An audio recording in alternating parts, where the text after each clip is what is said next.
esse painel ele tem como tema diversidade e desenvolvimento de competências de sustentabilidade para conselhos, conselho diverso e técnico de ESG.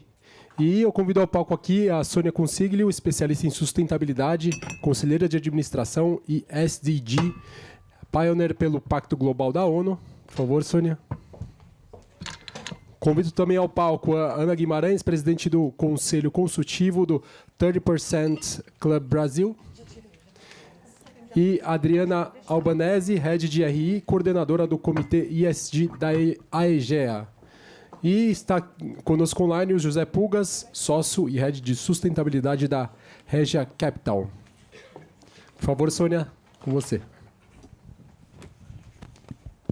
Boa tarde a todos e todas. Que legal o evento presencial, né? Que a gente vê as pessoas, que a gente está acostumada só há um tempo no online, né? Então, muito obrigada. Obrigada, Brasca, aí pelo convite para mediar esse painel. Fiquei super feliz quando recebi esse convite, porque acho que o tema é crucial, né? Quando a gente fala de conselhos e fala de competências em conselhos. Então, fiquei muito feliz e tenho uma responsabilidade aqui de mediar esses convidados tão bacanas e que têm tanto a dizer, com pontos de vista diferentes, né? Achei isso legal também na composição da mesa. Eu vou traçar só aqui alguns comentários de início e quero começar com uma frase de um artigo da Vicky Bloch, de 2021. Ela disse assim: hoje, por exemplo, estar preparado para olhar as questões ESG e seu impacto no resultado e perpetuidade do negócio cabe no grupo dos conhecimentos básicos de governança e não mais como um diferencial.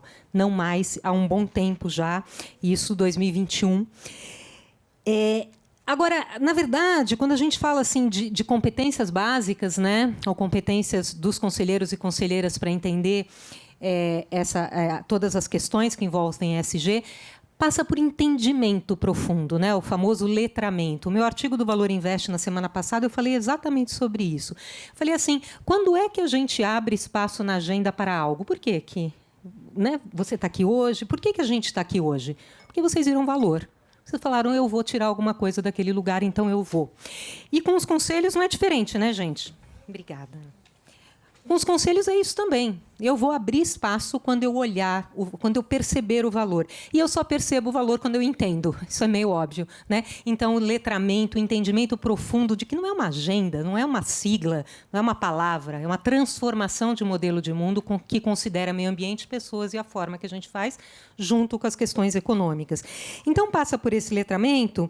E aí eu vou trazer para vocês uma coisa que eu uso muito em palestras, em aulas, que eu gosto demais, que é a curva de maturidade ESG no board, que foi proposta pela Egon Zehnder. E ela fala exatamente isso. Ela fala que, em relação à agenda ESG, o board começa, o conselho começa por uma tomada de consciência, exatamente o que eu falei. Entendi que esse negócio faz sentido. Aí ele vai para quê? Vai para um letramento, para uma aquisição de conhecimento, né? Então, vamos fazer o engajamento da alta liderança, vai lá no conselho, vamos trazer pessoas para conversar. O terceiro de cinco passos que eles colocam é uma tendência a começar por compliance e mitigação de risco, né, na forma de tratar essa agenda, e que está tudo bem, é perfeito e é para o resto da vida, mas evolui para um quarto estágio, que é acessar as oportunidades de negócio em cima da agenda ambiental, social e de governança, né, acessar a oportunidade de negócio. E aí essa curva chega num ponto alto quando todas essas questões são tratadas no Conselho, independente de uma pauta. A turma do ESG vai lá fazer a apresentação. Não, eu, como conselheira, tenho que ter esse radar ligado, independente de ser uma especialista ou não, em todas as pautas do Conselho. Então, é isso que a gente vai conversar hoje, aqui, né? Bater um papo com Ana, com Adriana, com o Pulgas, que está aqui online com a gente. Bem-vindo também, Pulgas. Já foram devidamente apresentados. E a gente vai aproveitar ao máximo. Temos 40 minutos aqui. Eu vou começar fazendo uma pergunta geral para os três, tomando aí uns 5, 6 minutinhos para vocês responderem, para a gente começar a aquecer, e depois vamos conversar, né? Eu acho que é legal aqui poder abrir para vocês as dúvidas que vocês têm, também a interação entre os palestrantes. Ana, vou começar com você, presidente do Conselho Consultivo do 30% Club Brasil. Quais, na sua opinião, são as competências fundamentais hoje para um conselheiro ou conselheira atuar sobre a agenda ESG? Você considera que os nossos conselhos estão maduros nessa agenda? Bem-vinda. Obrigada. Bom, primeiro eu queria agradecer aí o convite do Pablo Cesário, presidente da Abrasca, e também um prazer estar com vocês aqui. Bom, competências. Eu acho que a pergunta está super bem feita, Sônia, porque eu acho que tem dois componentes, né? Componente técnico e componente comportamental. E, às vezes, até o componente comportamental é mais importante e mais complexo. Então, eu acho que, em termos de um conselheiro ou uma conselheira que vá para um conselho como especialista em ESG, o que é importante, né? Primeiro, o letramento, como você falou, quer dizer, o domínio de ESG, tanto teórico quanto prático. Está muito alinhada com as tendências globais com relação a esse tema, porque tem se desenvolvido bastante. Depois, também, eu acho que se a gente fizesse um roteiro, né, então, primeiro, né, eu acho que o conselheiro, quando entra como especialista em ESG, primeiro é entender onde a companhia está. É uma questão de implantação ou uma questão de implementação?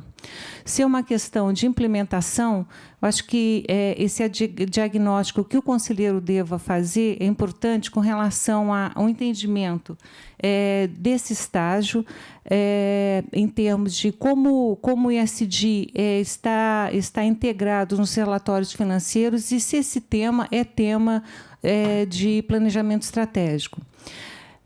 O outro tema é o seguinte: uma vez que, então, o conselheiro, a conselheira, foi capaz de fazer esse diagnóstico, fazer um plano, traçar um plano de ação, e esse plano de ação depois deve ser discutido, primeiramente, com quem ele reporta, que é o presidente do conselho, passar isso para o colegiado e depois discutir com o CEO, sempre, eu acho, coletando ideias, informações, para ter esse plano de ação consolidado.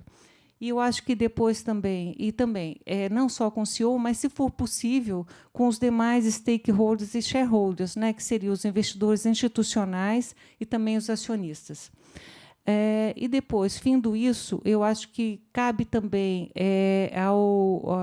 propor uma alteração do regimento interno do Conselho de Administração para contemplar que ESG seja uma área específica da companhia, ou seja, o próprio CEO, que vai ao Conselho de Administração, pelo menos duas vezes ao ano, prestar contas de quais são as evoluções, ou quais são os desafios, ou quais são as demandas que ESG propõe.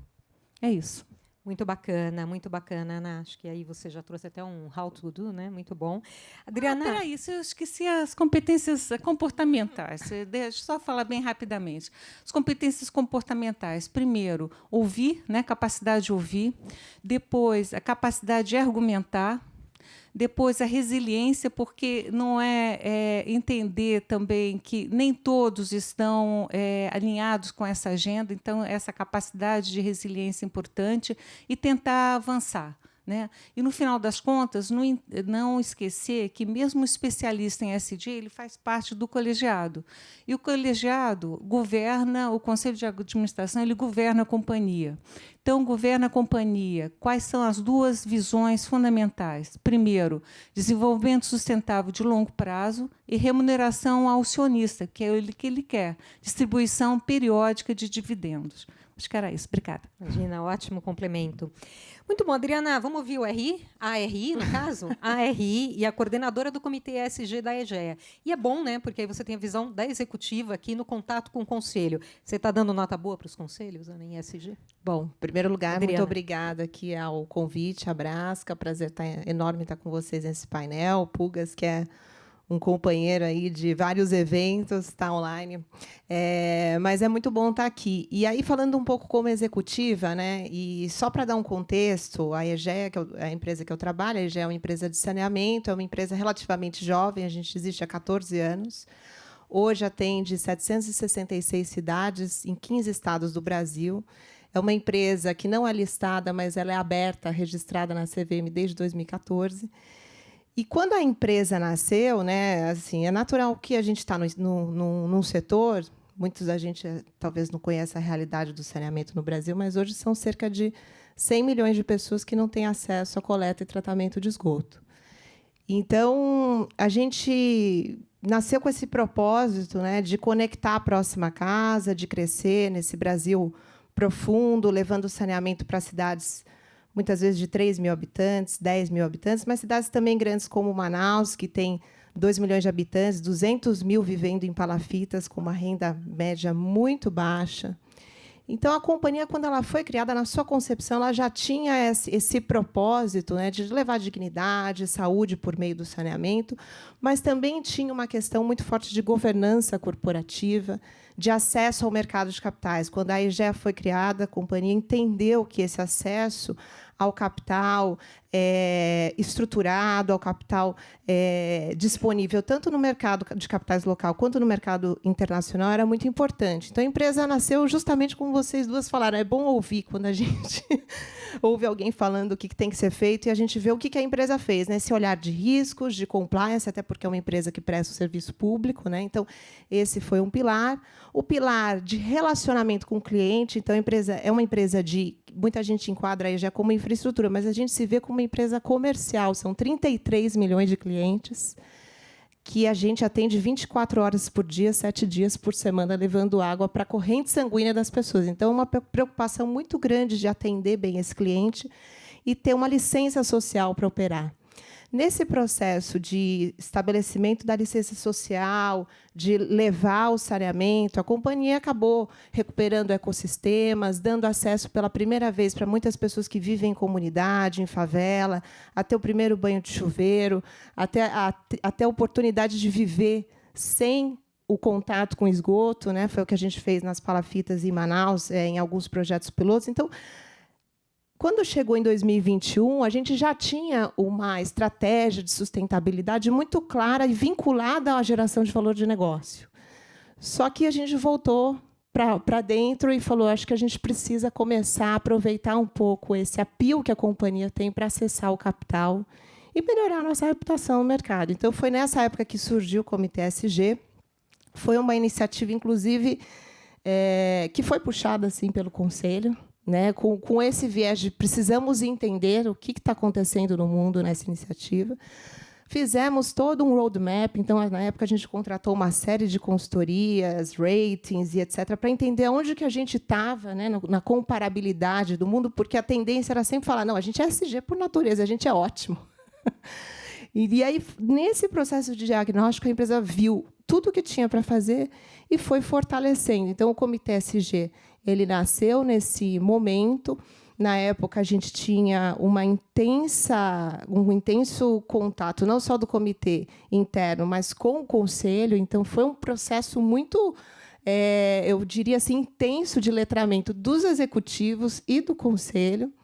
Fizemos um roadmap, emitimos o nosso primeiro bond SLB em 2022 com meta de diversidade racial, feminina e redução de consumo de energia, que foi um sucesso, foi uma operação super bacana, para reforçar o compromisso que a empresa tem interno. A diversidade, a gente já tinha um programa de diversidade desde 2017, mas era para reforçar esse compromisso com o stakeholder que estava de fora, que é o investidor, que é o mercado financeiro.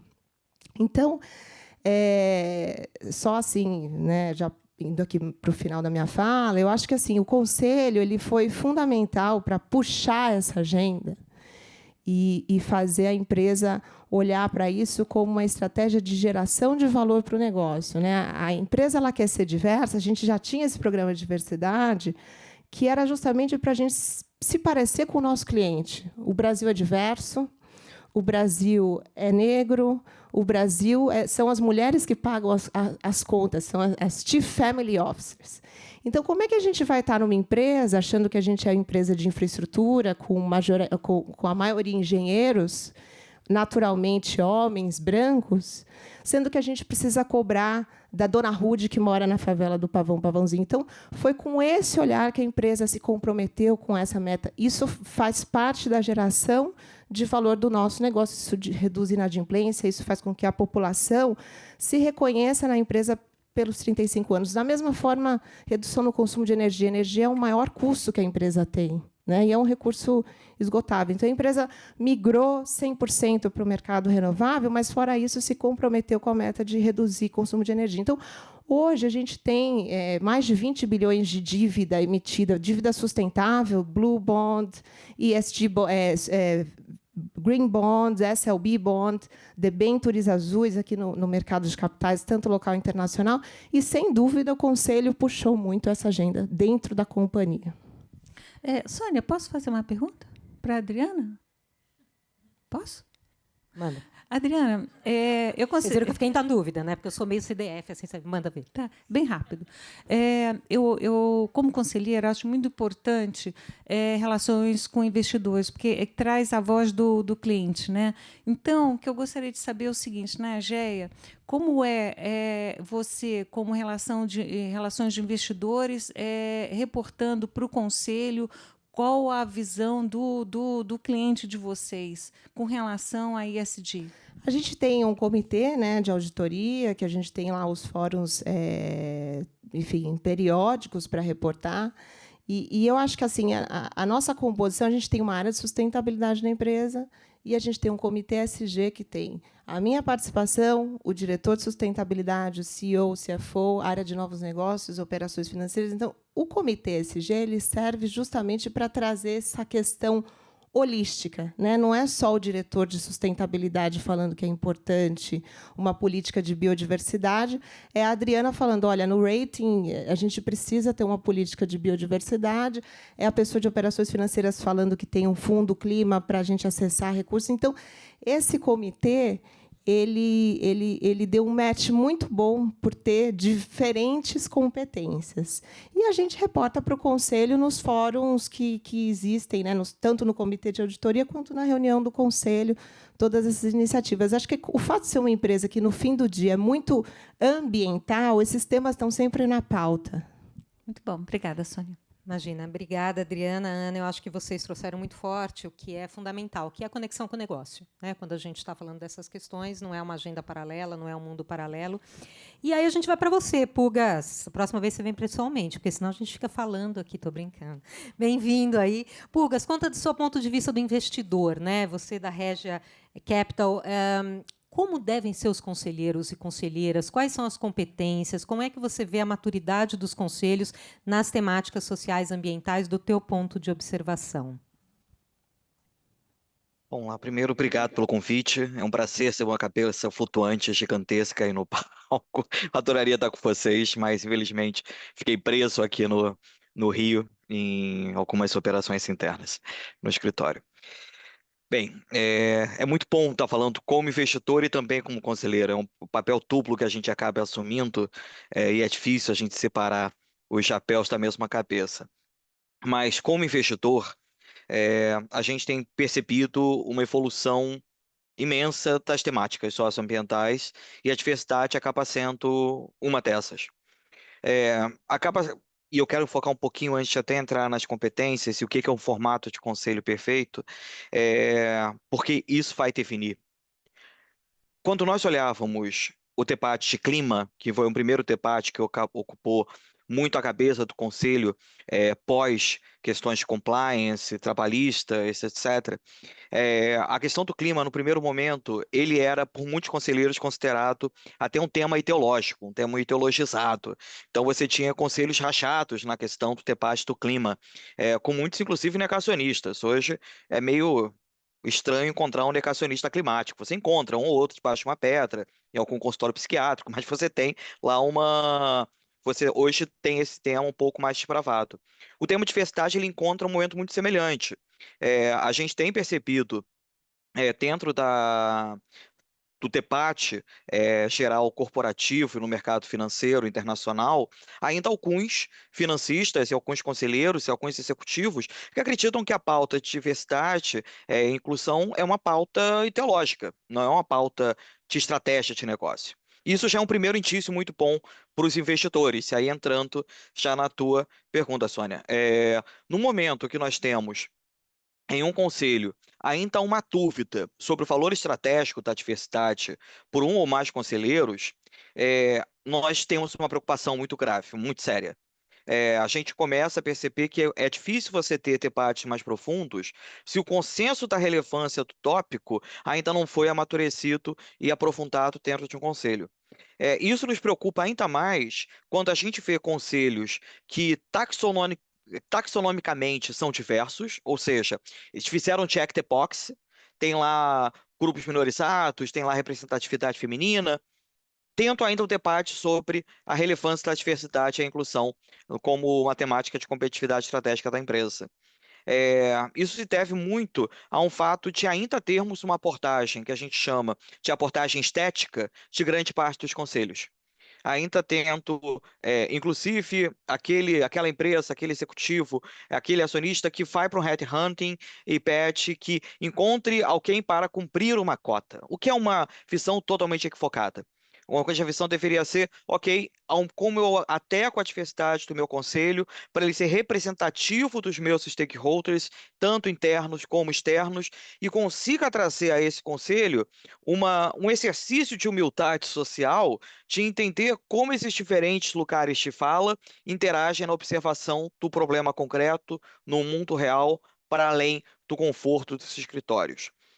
Quando a gente percebe esse tipo de conselho, e aí quando eu falo de conselho, eu falo de toda a governança de uma empresa, que entendeu o valor estratégico da diversidade e incorporou a diversidade não como um dever ou como uma forma de responder a uma pressão de um acionista, que vai acontecer, a pressão do investidor, seja o bondholder, seja o shareholder, ou de um compliance governamental brasileiro ou estrangeiro que ele esteja submetido. Se ainda há essa visão, nós vamos ter um problema, porque a absorção ela não vai ser real. A gente vai ter o custo de observância, que vai atribuir diretamente em marca e desgaste interno da cultura organizacional, não custo financeiro, mas um custo cultural e reputacional, que não vai conseguir se converter num ganho competitivo para aquela empresa em que a diversidade foi acomodada meramente pelo ponto de vista estético. Então, essa capacidade de diferenciação entre o que é compliance, o que é reputação e o que é valor estratégico, é o que, para mim, numa escala de maturidade como investidor, eu sempre vou observar.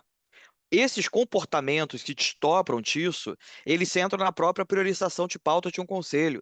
O conselho ele está observando indicadores como indicadores oriundos da auditoria, da hotline interna de denúncias, das reclamações entre profissionais. Ele segrega essas reclamações por perfis demográficos para entender se os grupos minorizados eles estão na densidade de algum dos polos, seja o polo ofensor, seja o polo ofendido. Quase sempre, quando a gente faz esse mergulho como investidores numa diligência, empresas que têm pouca diversidade, mas que têm uma linha de reclamações, uma hotline, né, uma linha de denúncias ativa, a gente percebe esse comportamento muito fortemente. Um comportamento em que a gente tem uma diversidade declarada, mas com um altíssimo nível de turnover, com altíssimo nível de rotatividade dos grupos minorizados, em detrimento daqueles grupos que são mainstream, né, que são aqueles que definem uma normalidade social, como alguns, como a gente acaba chamando no nível de ciências sociais, né, no nível de normose, que a gente acaba tendo. É, e então a gente tem esses grupos minorizados sendo vítimas de uma cultura de exclusão. Então a gente perde pertencimento, perde a inclusão e a empresa perde sua competitividade e capacidade de retenção de capital humano e compreensão de mundo real. Então, esse nível de comportamento, de atenção, de percepção, para nós é aquilo que nós encontramos como, não como estado de arte de uma empresa, mas sim como um caminho virtuoso para que se alcance esse estado da arte corporativo. Eu acho que você traz muitos elementos importantes aí quando você fala do consenso da relevância do tema, né? Porque atuar em conselho é construir consenso sempre que possível, né? E na diversidade, e aí você traz o bode na sala, né? Atualmente o maior bode da sala aí da diversidade, que isso daí dá um painel só sobre isso. Mas eu tenho bastante coisa aqui para trazer. Só que eu queria, a gente tem 20 minutos e eu quero trazer vocês aqui. Não sei se eu já tenho alguém na plateia que gostaria de fazer alguma colocação. Denis, meu caro, já ali, ó, o Denis.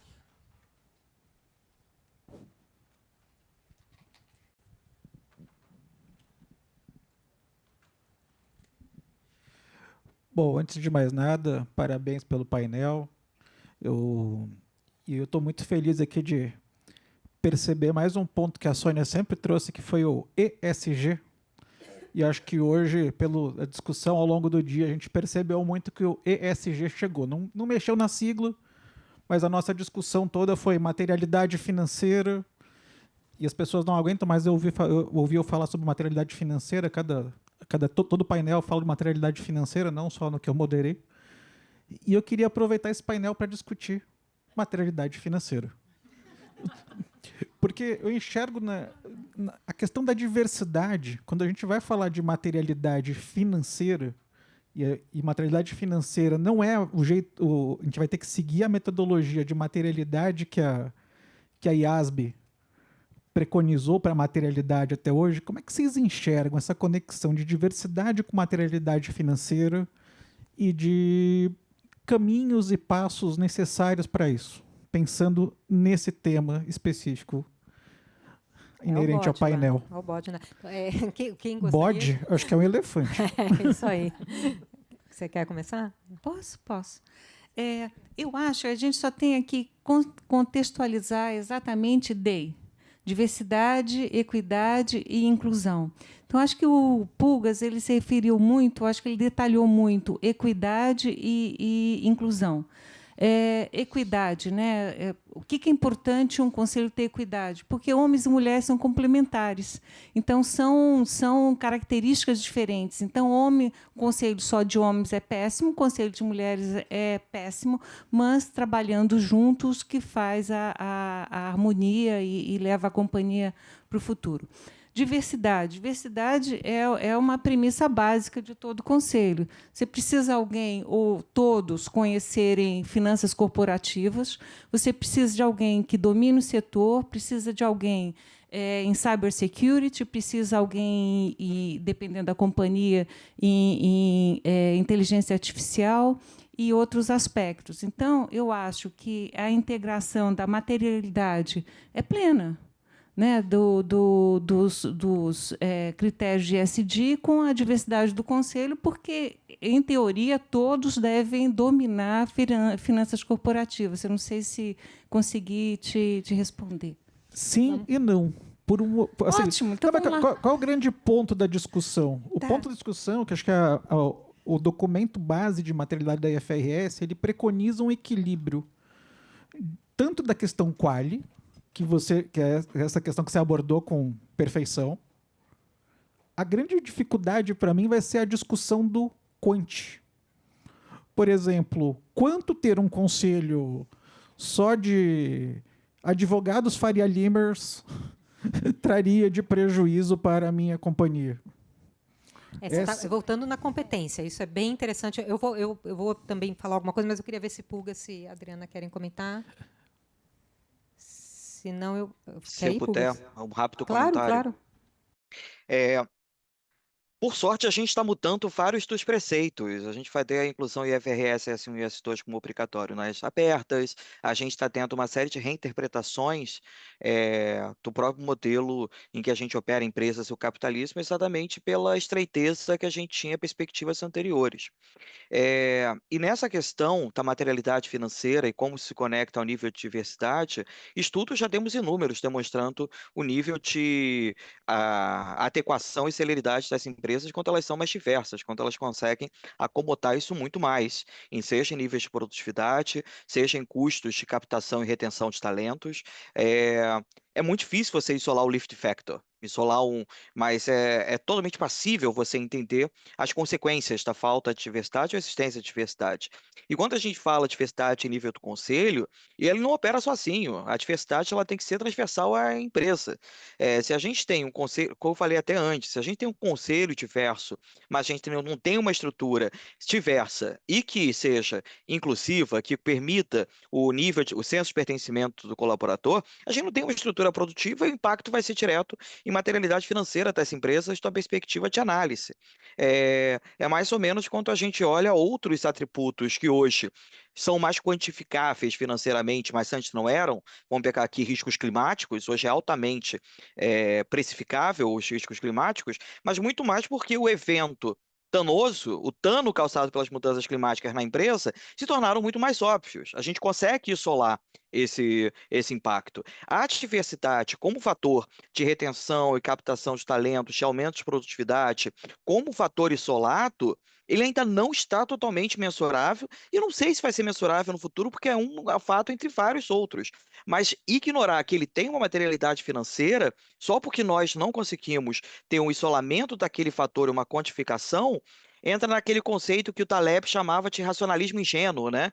Se eu desconheço, não existe. E não é fato isso. O fato de eu desconhecer a potência financeira da diversidade de uma forma quantificável por modelos que são consolidados numa passe média do mercado, não significa que não existe uma potência financeira daquele fator. Só significa que a nossa planilha Excel não conseguiu traduzir isso da forma adequada. Não, muito bom, eu concordo plenamente. Acho que S1 e S2, Denis, a sua pergunta é fácil, né? Mas assim, acho que S1 e S2 vai nos ajudar muito nisso, porque a gente está juntando esses mundos, né? O tal do EESG, né? Que o Denis fez a referência, o econômico, ambiental, social e governança junto. E se eu puder também trazer minha visão nisso, eu acho que assim, a resposta é sempre o negócio, né? A resposta é sempre o negócio. Eu acho que assim, diversidade é a coisa certa a se fazer, ponto, abre parágrafo. E o que isso conversa com o meu negócio? Né? Às vezes, quando as empresas dizem, Sônia, qual que é a principal falha que as empresas cometem? Queria fazer tudo. Não dá para fazer tudo, porque não é tudo que faz sentido para o seu negócio. Então, onde eu vou atuar? Com que vertente da diversidade? Como isso chega no meu negócio?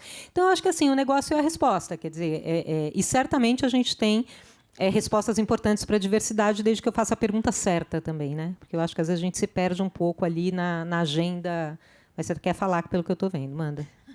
Não? Deixa a Adriana. Não, se eu puder complementar um pouco com a visão da empresa, né? A EGEA, o que eu falei, o programa de diversidade da empresa nasceu em 2017, muito mesmo antes dessa discussão ganhar tanto corpo no mercado, porque foi o que a empresa entendeu que estrategicamente faria sentido. Uma empresa que tem relacionamento com o cliente, né? Uma empresa que está ali no dia a dia, na ponta, é o leiturista, é a manutenção. Então, assim, é um setor que tradicionalmente é muito mais masculino, claro que tem um trabalho de força, né? Escavação e etc. Então, a empresa ela já desde 2017 começou a olhar para isso como um valor.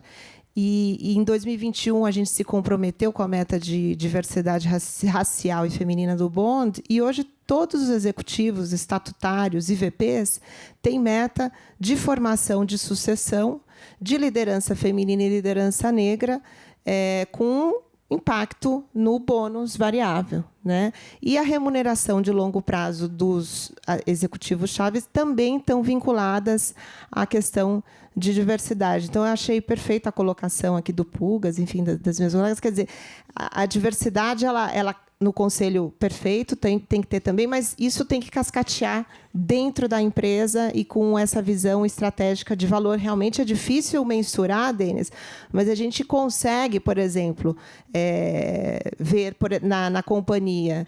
É muito mais fácil uma leiturista mulher entrar na casa de uma família, né? Muitas vezes tem um problema, uma manutenção que precisa ser feita, e a senhora ela não vai deixar um homem entrar, né? Então, essa diversidade, isso promovendo, e no nosso caso a meta de diversidade, ela não é uma meta só para os níveis de entrada, né? É uma meta para a liderança, justamente para que a liderança estimule esse ambiente mais diverso, mais inclusivo.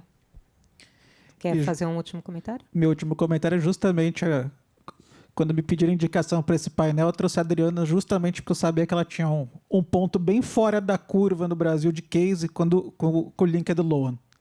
Porque foi um Loan bem fora da curva média do Brasil. Mas realmente é uma baita discussão. E no painel de FRS específico, a gente teve essa discussão vai ser um grande desafio esse equilíbrio do quali e do quanti. E essa discussão para a diversidade vai ser super importante para a gente trabalhar melhor com esses estudos que o Pugas está falando. A gente pode aumentar essa discussão para evitar que os temas um tema como esse na última hora seja tirado da mesa por falta de quanti. E o risco está aí, né? por uma série de motivos. Hoje, todos os, né, grupos de WhatsApp aí com a matéria de Walmart, acaba com a área, etc. Então, a gente vai ver momentos importantes, e eu acho que o vínculo com o negócio é sempre a resposta, na minha opinião, né? Quero ver se tem... Eu teria mais um comentário aqui, mas se mais alguém da plateia quer fazer alguma pergunta, ali.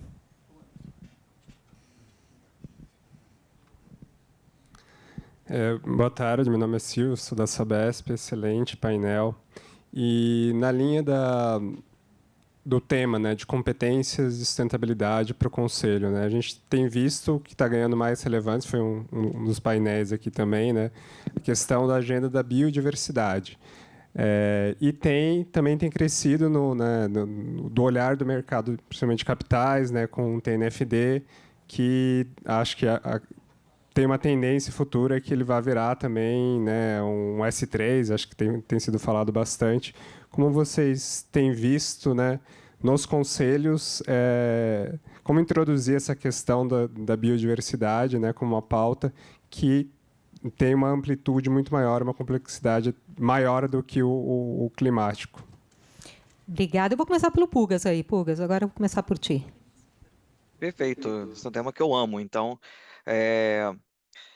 nós somos signatários, publicamos o TNFT, o Relatório Integrado TCFT-TNFT, fomos a primeira asset no Sul Global a implementar.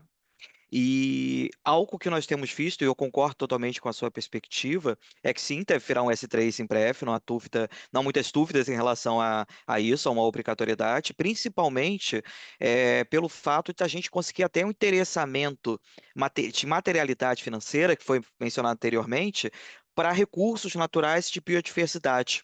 A gente consegue ter uma clareza muito maior de nexo causal de impacto de negócio quando a gente tem dentro da visão de ativos naturais e ativos de biodiversidade.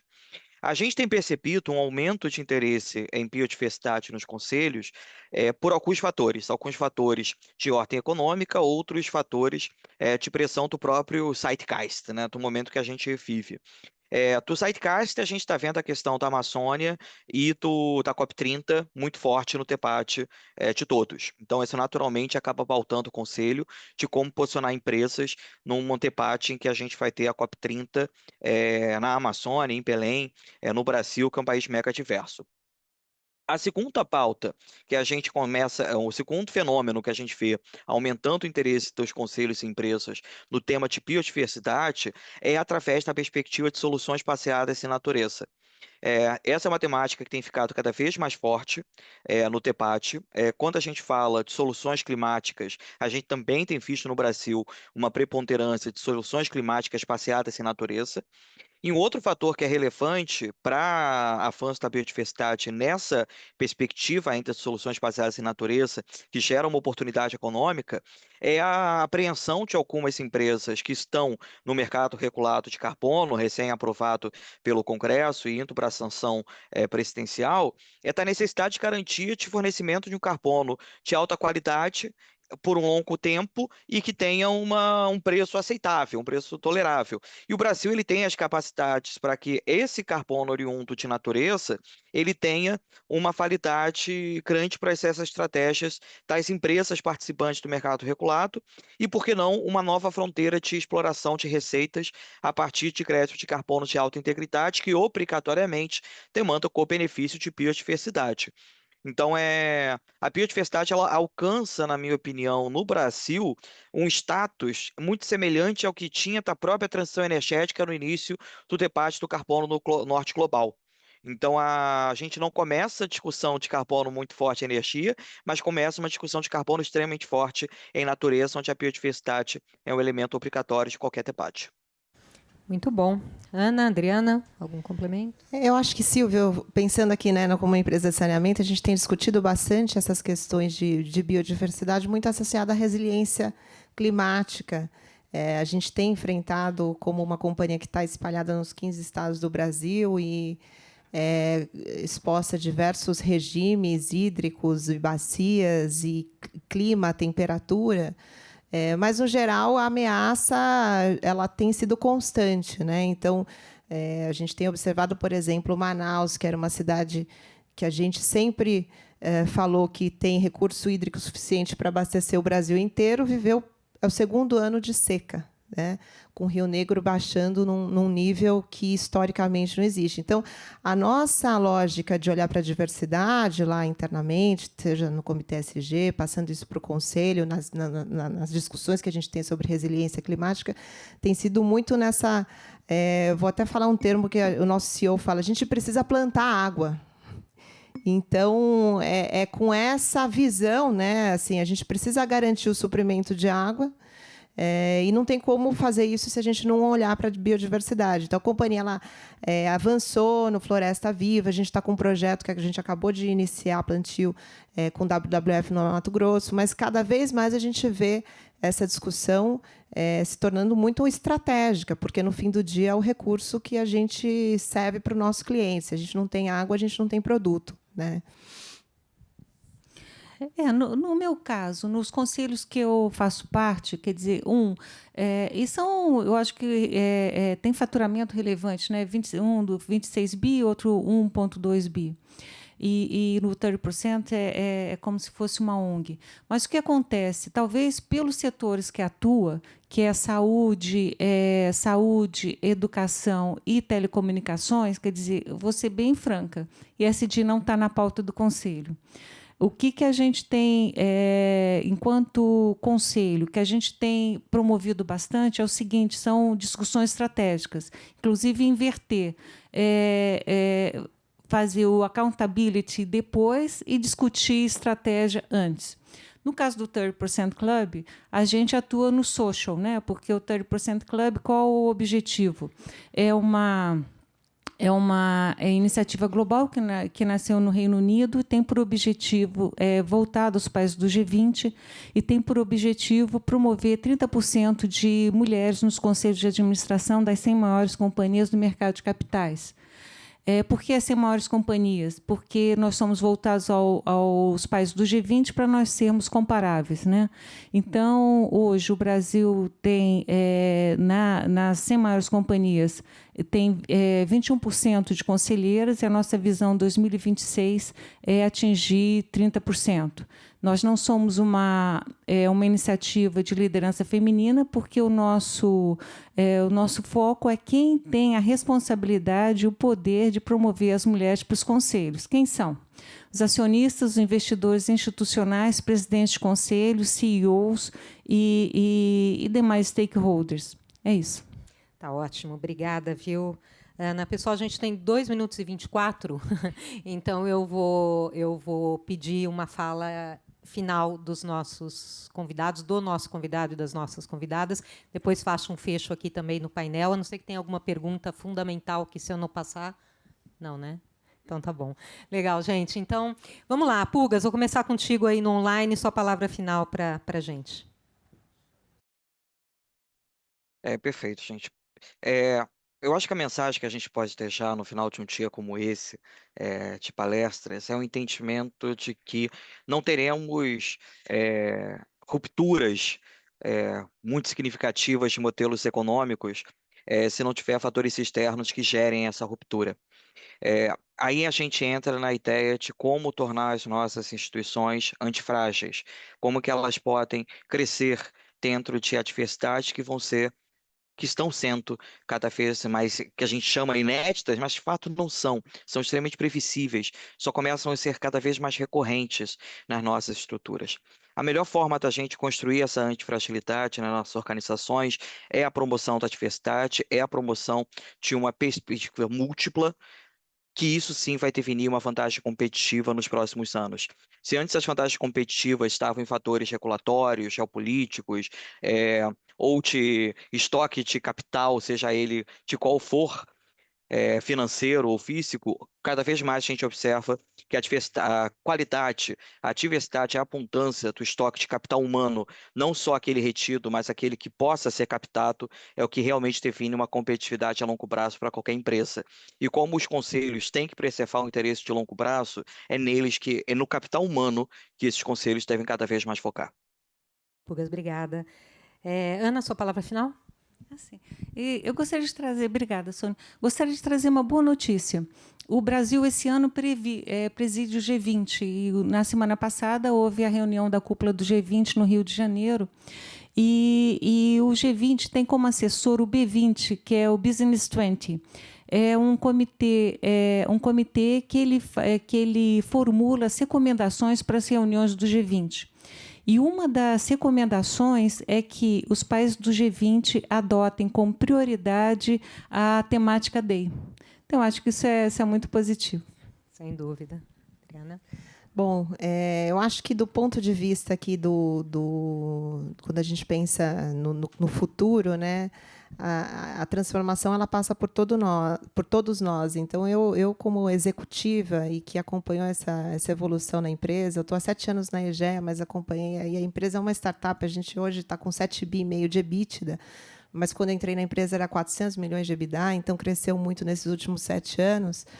A gente vê o quanto que essa diversidade de perfis, seja no nível executivo, seja no nível do conselho, traz valor, traz visões diferentes, e o quanto que se comprometer com o mercado, né, o quanto que o investidor lá do lado dele, ou o acionista, o quanto que esses stakeholders são fundamentais em fazer a empresa se mexer, mas o quanto que o executivo também pode trazer a pauta para dentro da empresa, né? Então, eu acho que isso é importante levar em consideração. Todos nós temos que remar para o mesmo lado, e como executiva, eu vejo o quanto que lá na companhia a gente conseguiu mudar muita coisa e evoluir tanto o assunto e levar temas que muitas vezes o conselho não tinha nem no radar. Muito obrigada, Adriana. Bom, eu sempre gosto de encerrar os painéis que eu medio com algumas palavras dos participantes que me marcaram. Pulgas falou da evolução das temáticas ESG no Conselho, né? Isso não é banal. Isso não é banal, né? E do consenso da relevância dos temas. Isso é muito importante também, né? O quanto a gente consegue criar consenso. A Adriana trouxe muito a questão da estratégia ESG vinculada ao negócio. Você falou de cliente praticamente em todas as suas falas, e é isso aí, né? É assim que a gente quantifica, né, Denis, no fim do dia. E Ana, aí muito bacana quando você começa colocando as competências técnicas e comportamentais, né? E a capacidade de ouvir. Eu acho que aí está a sabedoria, né? Então, muito obrigada de novo a vocês. Obrigada, Brasca, Denis, pelo convite e boa continuidade.